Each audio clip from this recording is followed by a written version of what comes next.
Quando a gente vai formar uma família, muitas vezes a gente pensa em ter filhos. E os filhos, na verdade, é um desejo que tem um gasto relacionado a ele. Então, a gente não deve ter filhos ou mudar a vida da gente por causa dos filhos?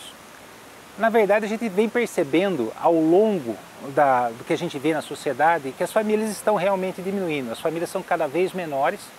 Isso se deve por causa da emancipação das mulheres, por causa da vida que a gente leva hoje.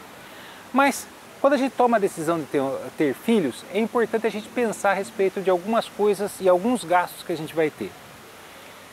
Bom, para começar, a gente tem que pensar nos gastos que a gente vai ter enquanto ele ainda é pequeno, se a gente vai colocar o filho numa creche particular, numa creche da prefeitura, né? Como é que a gente vai gerenciar o tempo, tudo isso daí é importante.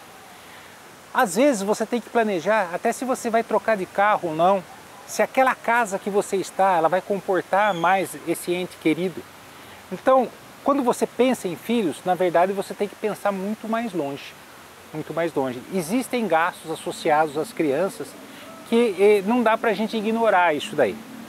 A questão é que muitas vezes a gente pensa, depois a gente resolve. Então é importante a gente pensar a respeito disso daí, né? Como que vai ser a nossa vida agora que nós temos filhos? Qual casa a gente vai ter? Se eu vou comprar uma casa agora, eu já vou planejar para comprar uma casa maior, que ela possa ter um quarto. Que carro que eu vou ter, né? Eu vou morar perto de uma escola. Como que vai ser isso daí?